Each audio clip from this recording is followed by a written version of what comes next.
Renato Gaúcho é o novo técnico do Fluminense, tá? O Renato saiu do Grêmio sem ser demitido, é bom a gente deixar isso claro. Ele não foi demitido do Grêmio, foi uma opção dele, ele estava já muito pressionado, já estava muito irritado em coletivas de imprensa. Ele mesmo disse, eu preciso desse tempo.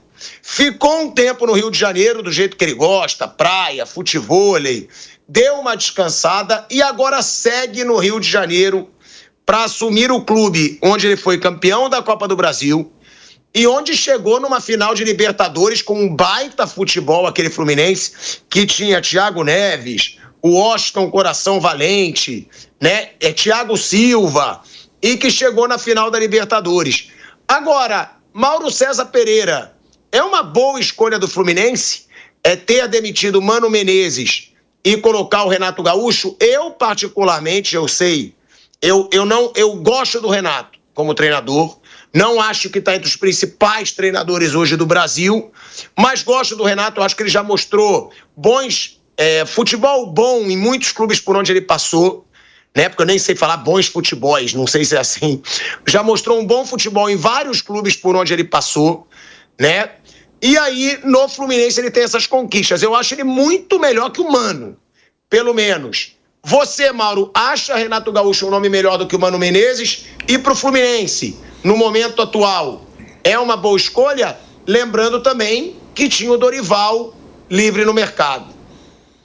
Acho que é uma mudança grande de perfil, né?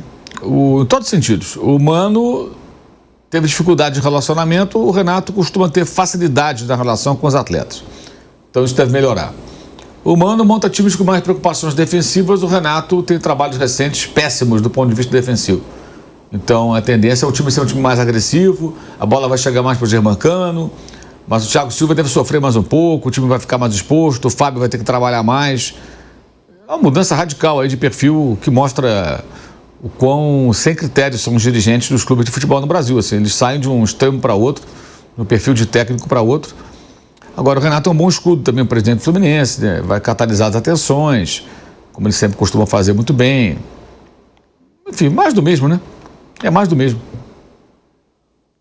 Né? Pro nível do futebol brasileiro hoje, Bruno, eu costumo dizer, eu acho a atual fase de treinadores de futebol brasileiro fraca. Pode ser que mude aí com o Thiago Carpini chegando, com o Felipe Luiz chegando, o próprio Roger Machado mostrando um bom trabalho no Internacional. Roger Machado que estava um tempo aí sem mostrar um grande trabalho e agora vem mostrando. Mas é uma fase ruim, na minha opinião, de treinadores no Brasil. O que você acha da escolha do Renato Gaúcho? E para mim, melhor que o Mano, ele é muito, Bruno. Você concorda? Acho que assim, no dia a dia, na convivência com os jogadores, tudo indica que sim. Taticamente, eu acho o Mano bem melhor.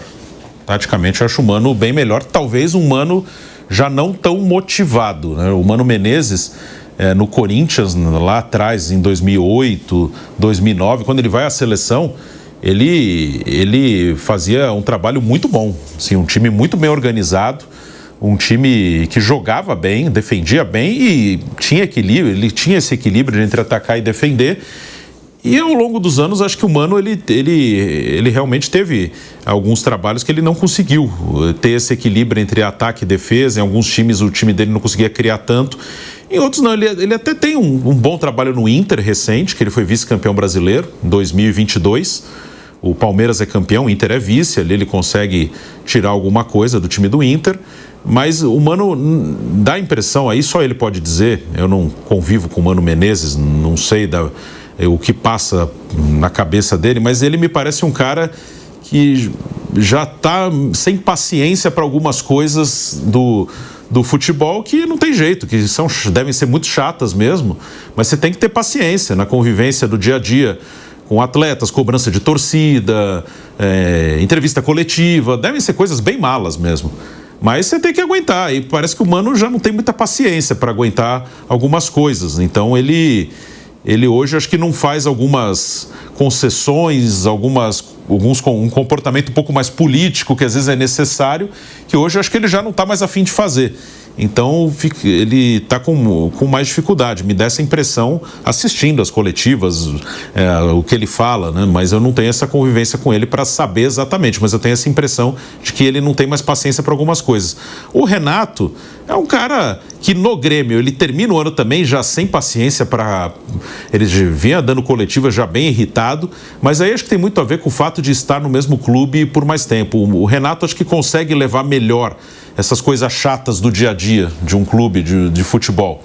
O Renato, taticamente, é claro que ele sabe armar um time, mas não é uma coisa que parece assim ser uma prioridade. Acho que a prioridade dele é a convivência com o grupo no dia a dia, e claro que taticamente ele conhece futebol, ele é um ex-jogador, é um treinador já há muitos anos, e ele faz o que... Ele consegue armar o time minimamente como é aceitável para a Série A do Campeonato Brasileiro. E realmente é um técnico mais ofensivo que o Mano. O Fluminense vai ficar mais exposto, isso é um fato. Aí tem que equilibrar nos gols marcados, né? Tem que conseguir equilibrar nisso. Então, acho que o Renato, no curto prazo, ele vai funcionar no Fluminense. Não sei depois, mas no curto prazo ele vai funcionar. E é um técnico que está compatível com a Série A do Brasileiro, que aí não é nenhuma questão do que eu acho dele. Porque como você define se o cara é um técnico para a Série A do Brasileiro? Se o cara trabalha há um tempão na Série A do Brasileiro, então ele é um técnico de Série A. Se o mercado de Série A o contrata, e ele está ali há muito tempo, já há mais de uma década, quase sempre na primeira divisão, então ele é um técnico que está compatível com o nível que se exige de um técnico de Série A de Brasileiro. E o Renato, ele é um treinador que ele tem uma história, né, com o Fluminense. O Renato, recentemente, ele negou a proposta de algum clube, não negou? Vasco. Isso, do Vasco. Ele negou uma proposta do Vasco e agora aceita a proposta do Fluminense. Isso é uma boa pergunta, Mauro. Tem razão o Renato em negar o Vasco e aceitar o Fluminense? É melhor hoje você trabalhar no Fluminense do que no Vasco? Ah, mas foi questão financeira, né? Não houve acordo financeiro com o Vasco, com o Fluminense certamente houve. Acho que a questão passa mais por aí, me pareceu, pelo menos. Lembrando aqui números do Renato, em 2024, tá? Pelo Grêmio, 64 jogos, é muito ruim o aproveitamento. Mas lembrando que teve a tragédia, claro, isso interfere um pouco sim. E, foram 64 jogos, 28 vitórias, 15 empates e 21 derrotas. 51% de aproveitamento. O Grêmio, em muitos momentos, ficou ali brigando contra o rebaixamento. E Renato Gaúcho, em 2024, sem contar o estadual, tá? Piora ainda mais. Porque, 51 jogos, 17 vitórias, 12 empates e 19 derrotas. São mais derrotas do que vitórias. 41% de aproveitamento, tá? Foi o aproveitamento do Grêmio, tirando o estadual, no ano passado, com o Renato Gaúcho. Ou seja, o trabalho do Renato no ano passado, ele ficou devendo. Agora, o Bruno Prado, né, Bruno? Você chegou a dizer que o Mano parece não ter mais paciência para muitas coisas no futebol, né? O Mano, inclusive, vem discutindo muito, né, de forma ríspida com os jogadores. Ele trocou xingamento com o Thiago Silva, teve problema de relacionamento com vários outros jogadores, não só no Fluminense, mas por onde passou. Só que o Renato também me parecia no limite no Grêmio, tá, Bruno? Sim. Eu não acho que o Renato parece mais paciente que o Mano, não, porque o Renato, nessa última fase lá no Grêmio, ele discutia com a imprensa toda a coletiva, ele ameaçava a imprensa, era perceptível, a gente falava inclusive aqui, né, que ele estava no limite. Sim. Eu acho que isso passou a ser um problema para todos os treinadores, você não acha, Bruno? Por quê? Pelas redes sociais. Sim. Eu acho que as redes sociais aumentaram muito a pressão nos treinadores. Você não acha isso, Bruno, que é uma tendência dos treinadores estarem mais impacientes? Porque, vamos falar aqui. Abel Ferreira, impaciente. Renato Gaúcho, estava super impaciente. O Mano Menezes, impaciente. O Vojvoda, recentemente, falou que não estava aturando a situação lá no Fortaleza, diante de tudo que ele fez no Fortaleza. São vários treinadores que, se a gente parar para lembrar aqui, a gente vai lembrar de impaciência, né? Vitor Pereira. Sim, é verdade, isso é uma tendência. Do Renato eu até cheguei a citar, né, o que você falou do Grêmio, talvez também por estar no mesmo lugar há um bom tempo.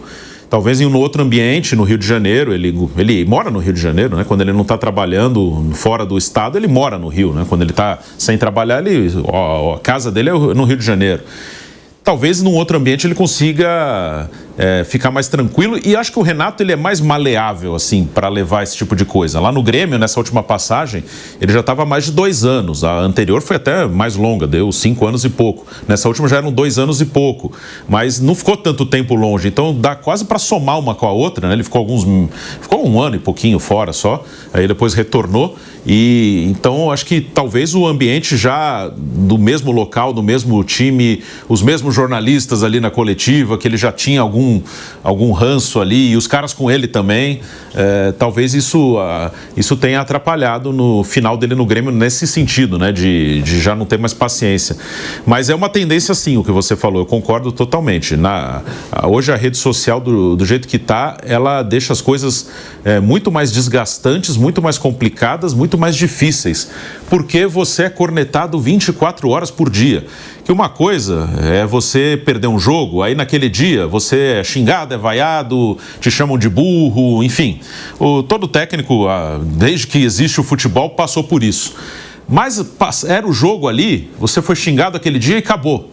Você só ia ter gente te xingando no próximo jogo. Agora é 24 horas. E você tinha, claro, programas esportivos na TV, no rádio, mas assim, acabava o programa, ok, você podia não assistir o programa se você não quisesse.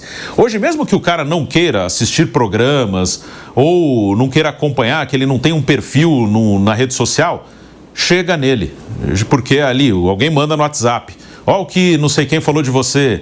Chega no cara, não tem jeito. Alguém vai comentar, o treinador, ele tem vida social. Ele vai jantar com algum amigo, com algum parente, com o assessor dele, com alguém do clube. E os caras vão falar pra ele. Então, essa é a questão. Hoje é 24 horas. Né, Bruno? Manda no WhatsApp. Manda o vídeo, né? Olha o que o Pilhado falou de você. O cara manda lá, manda o vídeo, o corte ali. Então, é 24 horas. Hoje, eu acho que é mais desgastante. Eu acho que hoje o cara fica irritado mais rápido do que ficava há alguns anos. Acho que hoje esse período é mais curto. Mas antes de encerrar o assunto do Renato Gaúcho, Bruno, um fator que você fala muito, né, da supervalorização. Eu tava lendo aqui, parece que o Renato vai ganhar um salário de cerca de 1,5 milhão por mês no Fluminense. Olha isso, cara. Olha, e aí muito disso é o que eu falo, cara. Me desculpa, mas 1,5 milhão por mês está sendo pago também toda essa pressão que você sofre. Porque eu sei que os treinadores vão lá na coletiva, esbravejam, mas, cara, é muito dinheiro. E é muito dinheiro assim porque eles têm que lidar com uma pressão absurda. Porque já são vários treinadores, a gente fala do Abel Ferreira, que tem um salário de mais de 2 milhões de reais no Brasil e merece por tudo que conquistou. São salários milionários aí no futebol brasileiro.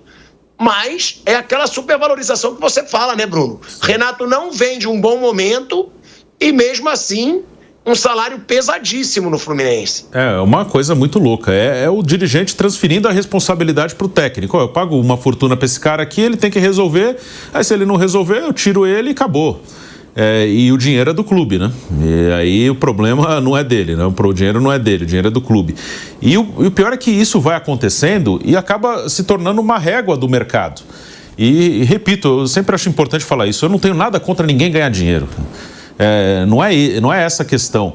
É essa questão mesmo da supervalorização, e aí acabam gerando uma expectativa que às vezes o cara não vai entregar, não consegue. E esse valor de 1 milhão por mês, parece que virou assim, um valor básico para técnico de time grande. Acho que pouquíssimos não ganham isso, de time grande. Provavelmente todos devem ganhar, ou quase todos, ou muito próximo disso. Meio que virou, entre aspas, o salário mínimo de time grande, de técnico de time grande no Brasil. Que é muito louco. Uma coisa, o Abel mesmo, que você citou, depois de conquistar várias coisas no Palmeiras, ele tem uma bela valorização. Ok. Pô, o cara veio e entregou aqui, o cara ganhou um monte de coisa. Outra coisa é você já contratar com um valor desses. É muito louco, é transferência de responsabilidade e muitas vezes falta de responsabilidade com o dinheiro do clube. Mauro. Eu acho que, assim, o profissional pede aquilo que acha que deve, paga quem quer, né? Agora, o Fluminense é gerido dessa forma há algum tempo. Eu acho que o Renato é um técnico que não deve acrescentar muita coisa. O trabalho recente dele não foi bom. No início deve ter aquele choque habitual que ele consegue, vai mudar um pouco a forma do time jogar, vai soltar mais o time. Pode ser que o time consiga aí um ou outro resultado, jogando de uma forma mais ofensiva. Conseguiu uma vitória agora na Sul-Americana, né? Contra o Once Caldas. A torcida vai gostar, ele vai dar declarações de efeito. Nesse momento não está brigado com a imprensa, então está tudo bem, andou batendo de frente com colegas lá da imprensa gaúcha. Depois se aproveitou de forma muito inteligente até. Parabéns a ele, o assessor dele, deve ter sido o assessor dele que deve ter trabalhado isso. Foi a vários podcasts, quer dizer, alguns de jornalistas, né? Uma maneira de você mudar a imagem, contar uns causos, uma história, outra, né? Isso faz parte, é uma boa estratégia, né? A quem entreviste o cara, dê espaço para falar o que quiser, então, né? Geralmente nesses podcasts não é entrevista, é bate-papo, não se questiona, o cara fala um absurdo, dificilmente o entrevistador rebate. Não, peraí, isso aqui não foi assim, isso é raro acontecer, é só levantada de bola, então é um ambiente muito propício. Acho que ele está certo, ele está na dele. Para o Fluminense, não acho que seja uma boa. No médio e longo prazo, acho que não vai ser uma boa. No curto prazo, vai ter um impacto sim, e só.